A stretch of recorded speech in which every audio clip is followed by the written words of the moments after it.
Are you ready for the grand finals? For some reason, we have 120 players in today's tournament. $50 prize support, $1,000 invite to the $1,000 championship. Altergeist in the grand finals. Altergeist in the grand finals. I don't know why. McDougall versus Mitchy Boy in the grand finals. Begin. YouTube now may play. There can only be one winner, and you're looking at it. Let's go.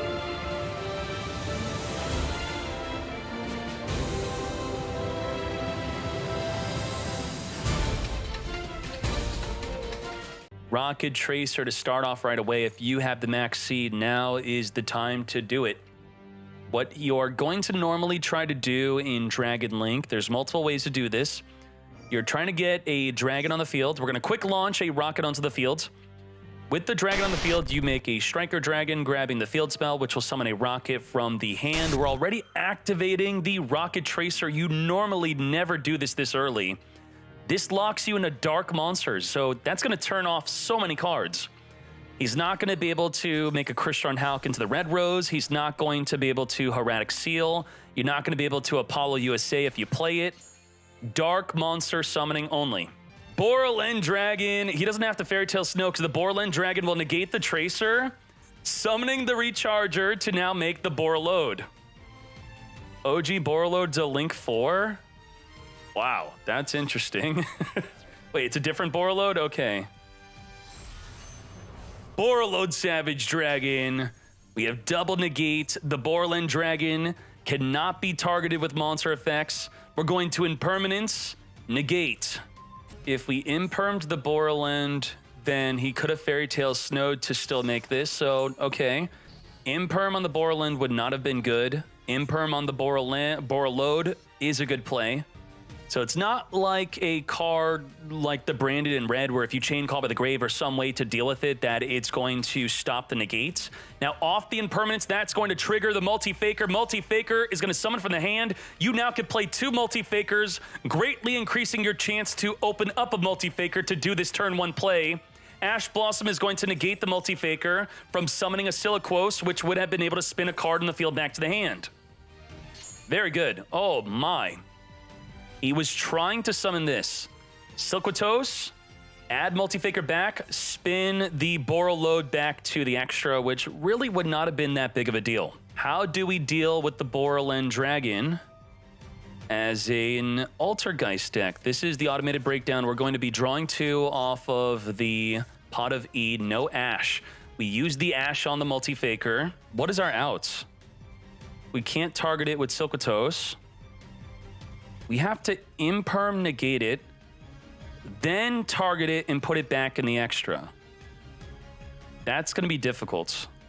He's got the Meluseek, which would be the play to attack directly to deal with the Borrelend. We're going to chain Fairy Tale Snow, banishing 7 to flip the Meluseek face down. Borrelend is going to be negating the Multi-Faker. It is a once per turn. It negates forever. And you summon a rocket from the graveyard. Out. Why can't Blue Eyes White Dragon deck get a boss monster like Borrelend? I don't get it. This is what Blue Eyes needs. Unicorn is here on summon, discard a card from the hand, target a card in the field, spin it back into the deck. His field lit up. If the opponent's field lights up before you could activate your trigger effect, that is a solemn judgment. If you had a back row Impermanence, it would not light up the field before they activate Unicorn, so that is a legal cheat to see that they have a Solemn card. He needs a monster to negate. But I guess he could wait on that, maybe. It could have been Valor? No, it could not be Valor. If you summon Unicorn, it's not going to ask you to use Valor until Unicorn is discarding to activate. So if their field lights up, there you go, it's a Solemn card. Solemn Strike. And now you know that they have a Solemn card if their field lights up before your trigger effect. Always remember that. Boot Sector launch, launching a monster from the hand onto the fields. Meluseek targets to send. I think so. It's not destroy. It is send. But it cannot send the Borrelend because it targets. Target, send. Borrelend in the battle phase. Activating to negate. This can attack all monsters your opponent controls once each, by the way. This card's got so many effects. What the? By getting the Meluseek into the graveyard, if he attacks into it, it's going to be searching for maybe another Multi-Faker. I think so. Search for Multi-Faker, flip up the back row, then summon Multi-Faker onto the fields. And can he link his way out of this? If you're playing Goddess, you could link with the Borrelend, and it's gone. 1900 to the face. What was once thought to be a good impermanence, now it's not good. He had to save it for the Borrelend. We are hulking. We're not even going to use the Tracer effect, ensuring that we could summon non-dark monsters. Crystron Hulk, come forth and summon. Tuner from the deck. We are in main phase 2. We have the Altergeist manifestations going to summon an Altergeist from the graveyard. He already used up his Borrelend negates. Multi-Faker on summon is going to summon a monster from the deck. Marionetta is going to grab from the deck nothing because we're going to get negated. Negated by Borrelend. Attempting to grab an Altergeist trap, which possibly would be the Protocol. Protocol would make it so your monsters can no longer be negated by the Borrelend. And you would be able to negate your opponent's monsters with the Protocol also. Crystron Hulk at the end of the main phase. I think a lot of people think that the Hulk is only activatable in the main phase. It's main phase or battle phase. You don't have to use this at the end of the main phase. Too many tunas on the field. The Shooting Riser also has the ability to synchro during the opponent's turn. Marionetta taking out the Tracer. The Borrelend will just resummon it next turn. I mean, it's bad enough that the Borrelend is unstoppable and can attack every single monster on the field, but it's also negating and resummoning your monsters from the grave? How's that fair? What was Riser send DD Crow? What the heck was that? Was just to do that for nothing. Okay. No, that's for something. Now the Shooting Riser Dragon is level 6 to be used with Fairy Tale Snow to make a Baron de Flor during the opponent's turn. Well, it was if we were in the main phase. Why didn't we do that in the main phase? This is only in the main phase. The Lina is going to steal the Fairy Tale Snow. Snow on summon's going to flip a monster on the field face down. You really don't want your Snow stealing. Stealing, stolen. Take out the Lina. Oh, wait. I know what Lina's effect in the graveyard does. It adds a light monster from your deck to your hand. I totally knew Lina did that. Meluseek is going to search for the Kunk. You miscounted lethal. You needed Baron de Flor for lethal, mate. Wait. Where's the Kunk? Add Altergeist monster. Bro, what? Kunk! Negate! Where's the Kunk? Declare an attack. Negate. No Kunk. Wait, only negate. When your opponent declares an attack, you have to control an Altergeist. You're right. You're right. It's not that good. Otherwise, you could put in any deck. You're right. You're right. You're right. You're right. Dennis, include that in. All right. Let's go into game number 2. If we look at the breakdown, all the dealing players are playing Baron de Flor. Not searching Multi-Faker. I guess he's got spoofing instead. He's got the spoofing. Spoofing. Okay. All right. He is playing the Adventure Engine in Dragon Link. Chaining the Wandering Griffin Rider. What we could do is we could chain Protocol, send the Meluseek, negate the Griffin Rider, search for our Multi-Faker, and then we're going to have to flip up another trap to then summon Multi-Faker into the Silquatos to then spin a card in the field back to the hand. Solemn Strike, you think? Okay, he's doing exactly what I said. Protocol. Negate. No coach. For game 2, I have to coach. We want him to get to game 3. Game 3 will be quiet. DD Crow is going to actually stop him from searching Multi-Faker. I cannot believe it. Wow. Had he sent Meluseek on the first turn, DD Crow would not stop it. That's insane. But then he wouldn't have the Protocol play. So I think in the draw phase, he should have... I think he should have sent Mel You Seek for Almirage or Link Rebo. Draw phase, flip up Protocol, special summon Multi-Faker and Silcotos. And then he would have sent Multi-Faker to negate the Griffin, and the DD Crow would do nothing. Hindsight, though, right? Is that hindsight, or is that something he should have done? And if he had Solemn Strike, I think that he probably should have negated the DD Crow. We're going to use the spoofing, returning the Altergeist Protocol back into the deck to grab Multi-Faker. That's going to trigger Multi-Faker to summon from the hand, which will trigger Multi-Faker's other effect. Just wait, just wait, just wait. To then summon a Silcotos from the deck. Silcotos could then return the Multi-Faker back to the hand, spinning the black metal back to the hand, thus stopping the Striker Dragon play. Let's go. Let's go. We got it. Yes. Spin the Fool back to the hand. You thought you stopped me with DD Crow. I had another way. I had another way. Now my protocol's gone, though. That kind of sucks. Draco back. Let's get spinning back. Actually, attacking over the Silcotos is pretty good. Spin a random back row back. Getting Silcotos in the graveyard, that's going to be annoying. Grass that's greener. This is huge. If this goes through, he's screwed. Solemn Judgment. If you have it, Solemn Judgment. Yes! No! You're not milling your entire deck. I don't think so. Draco back spun back the wrong card. Damn. Silcotos, be gone. Now, what is going to be our plays? What is our plays? Only if special summoned will the Multi-Faker summon a monster from the deck, and the Multi-Faker will only summon from the hand on the activation of the trap, not the activation of the effect. So the spoofing, if it were to activate right now, would not trigger the Multi-Faker to summon.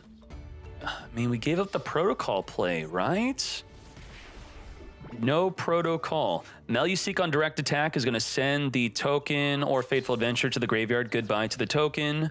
And there goes the Draco back with it. No way to recycle the Draco back. It is now gone. We're spoofing the Faker for Pook. Pook!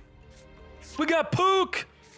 Pook is going to be link summoning with a monster on the field for the Hextia. The Hextia is going to be able to negate a spell or trap by tributing an Altergeist that it's pointing to, and it's pointing to nothing. But if we have a trap in the hand that can trigger the Altergeist Multi-Faker that we're going to search, then that'll be good.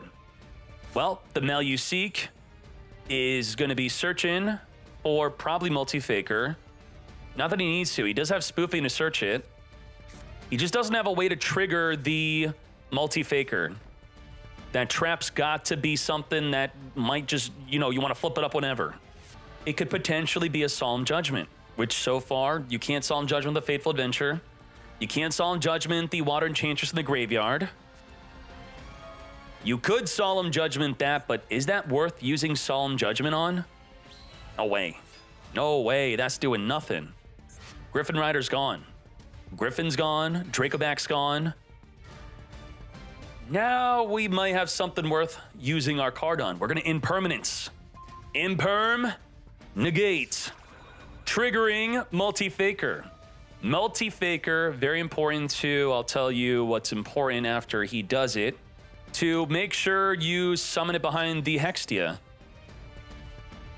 But I know, I think the Silcotos could go behind the Hextia. This is actually fine. The Silcotos will spin the Multi-Faker back to the hand, spinning back the black metal back to the hand, stopping the Striker Dragon, Impermanence negating nothing, just to trigger the Multi-Faker. Now with the Silcotos behind the Hextia, we could negate a spell or trap by tributing the Silcotos, but the token can attack over the Silcotos. We have no way to stop monster effects right now. We're going to spoof the Kunk back into the deck. Marionetter's going to grab the Protocol. Protocol's going to be a monster negate. Protocol is going to make it so none of your monsters can be negated. We're going to have the ability by next turn to... I mean, we might just lethal this turn. If we don't lethal this turn, we're going to have the ability to negate monster, spell, and trap on 2 separate effects. We can't be negated, and we could spin any card on the field back to the hand. 500 direct attack, triggering the Meluseek. Meluseek, send a card on the field to the graveyard. Goodbye to the adventure token. Do we negate the next Rite of Air's Mirror, or do we wait for the Grasslands Greener? I don't think that we have any pressing reason to negate the Rite of Air's Mirror, because we can negate the attack of the Kunk. So what is the combo again? You Memory Grant. You Memory Grant behind the Hextia, right? Then the Memory Grant is boosting up the Hextia. This is just to trigger the cards in the graveyard, summoning a new Hextia. Meluseek is going to be searching for an Altergeist, and the Hextia is also going to be searching for any Altergeist card. Search for an Altergeist card, search for an Altergeist monster. Grabbing the Conch, grabbing the Manifestation. Manifestation is a good way to recycle your Silcotos in the graveyard. Also, recycle your Multi-Faker, triggering the Multi-Faker to summon a monster from the deck. Let's go. We are not hesitating. We are going to summon Hextia from the grave. Now, Hextia is a hard once per turn on negating. We're going to chain spoofing onto the Manifestation, which you can only do because it's a card that would become a continuous card on the field.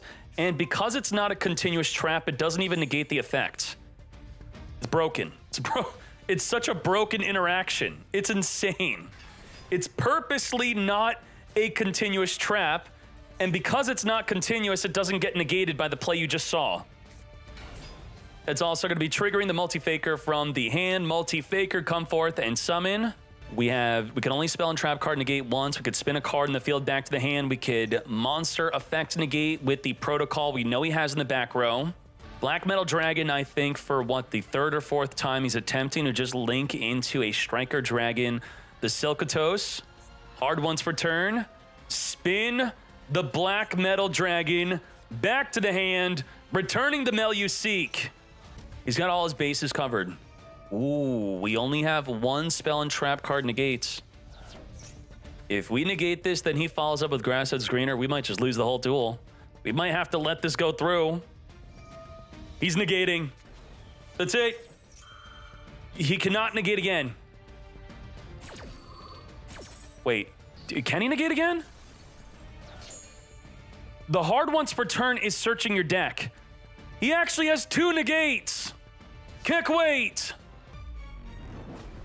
Goodbye to the token. Open field. Chat. Yeah, Altergeist has a super wham bam thank you ma'am lethal play. Just, okay, it's not a boring deck. Lethal damage with the Hextia. To game 3 we go. We are Ravinin. Ravine, send the Absolouter, grabbing a Rocket Tracer from the deck to the hand. How do we deal with Quadra Negate? Well, 3 Negate, Quadra Disruption, I should say. The Hieratic Seal is going to spin any card in the field back to the hand. And guess what? We have a 5th Disruption. It's a secret. Where is it? It's in the grave. It's in the grave. We have Fairy Tale Snow in the grave. Guess what? Not just a 5th secret disruption, we have a 6 disruptions. You could Hieratic Seal, send the snow to the graveyard after it flips a monster face down to flip another card in the field back to the hand to then resummon the snow. So we have 6 disruptions. Double Book of Moon, put a card back to the hand, negate a monster, negate anything, negate anything. 6 cards in the hand, 6 disruptions. Let's go. Marionetter. The Borreload's got double negate. The Borrelend can negate every single turn. The Baron de Flor can only negate once while face up. Marionetter's trying to set an Altergeist trap from the deck, which he's very likely trying to grab the Protocol. Protocol would make it so your Altergeist cards cannot be negated, and you could also negate one of your opponent's monsters. Does not want him to have that trap. The Borrelend is not going to negate and destroy. You could just lose the Tracer and you'd be okay. Nope, not McDougall. McDougall, Fairy Tale Snowing, flip down that Marionetta right now. And now we're back up to maximum monster negate anything. We have triple back row, but only 2 cards that can negate the back row. Again, we're not going to be able to negate any spell speed 3s. So what do we do? If he Baron to Floor activates, we could Solemn Strike it. Wow, we're going to battle phase. Not even activating Baron to Floor. He feels the Solemn Strike. He knows he has it. Marionetta, be gone. Baron to Floor for 3K. Surely he's got something. You have nothing? 3750. Ugh. What are you doing? You can't even strike now. Flip up something. Mitchy boy, please. Just flip it up. Just show us. No. Just like that, Altergeist, newly unrestricted from the ban list in the grand finals, falling to the brand new, just came out, Borrelend Savage Dragon, new box, top 30, top 16, branded Despia. The results are in, and branded Despia is top tier. Did not win the tournament though.